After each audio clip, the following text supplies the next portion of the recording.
এবার পুজোর ছুটিতে গ্রামের বাড়িতে যেয়ে গ্রামের হাট থেকে টাটকা তাজা টাকি মাছ কিনে নিয়ে এসেছিলাম। আমি যখনই গ্রামের বাড়িতে যাই গ্রামের হাট থেকে এই টাটকা তাজা টাকি মাছ, বেলে মাছ এগুলো কিনে নিয়ে আসি। ঢাকাতে যে এই মাছগুলো পাওয়া যায় না তা কিন্তু নয়, কিন্তু সেগুলো বিলের মাছ নয়, সেগুলো চাষের মাছ। আর আমরা তো সবাই জানি যে দেশি বিলের মাছ আর এই চাষের মাছের স্বাদের কতটা তফাৎ রয়েছে।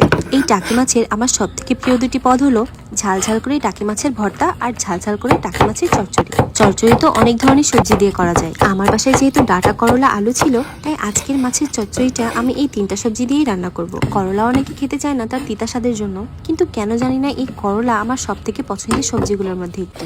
চচ্চড়িতে করলা দিলে সেদিন আমি আর আম্মু ছাড়া বাসায় কেউ তরকারি খেতে চায় না, তাই আজকের তরকারিটা স্পেশাল ভাবে আমি আমার আম্মু আর আমার জন্য রান্না করছি। চচ্চড়িতে আমার আম্মু কোনো রকম আদা, জিরা, রসুন এগুলো পছন্দ করে না। পেঁয়াজ, মরিচ, হলুদ, লবণ, তেল দিয়ে ভালো করে তরকারিটা মাখিয়ে একটু পানি দিয়ে চুলায় বসিয়ে দেয়। আমার আম্মু বলে, তরকারি যত সুন্দর করে মাখাবে তোমার তরকারির টেস্টও তত বেশি মজা হবে। এই সিম্পল ভাবে চচ্চড়ি রান্না আমার আম্মু আমার দাদির থেকে শিখেছিল, আর আমি আমার আম্মুর থেকে শিখেছি।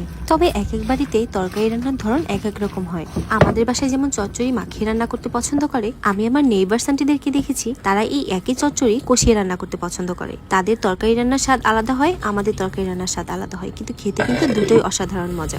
আমাদের দেশের এই সবজি রান্নার পদ্ধতি এক বাড়িতে এক এক রকম হয়। সবগুলো যদি এক জায়গায় করা হয়, একই সবজি দিয়ে যে কত রকমের রেসিপি বের হবে তা তো আনইমাজিনেবল। তবে আমার অনেক ইচ্ছে আছে আমি আমাদের দেশের প্রতিটি জেলার বিভিন্ন অঞ্চলের ঐতিহ্যবাহী এবং জনপ্রিয় খাবারগুলো খুঁজে বের করব এবং সেগুলো সম্পর্কে জানবো। আপাতত যতগুলো সম্পর্কে জানি সেগুলোই এক্সপ্লোর করতে থাকি। মাখিয়ে চচ্চড়ি রান্না করতে খুব একটা সময় লাগে না। আমার তরকারি রান্নাটা হয়ে গেছে, আর আমি আজকে সার্ভ করে নেব সাদা ভাতের সাথে।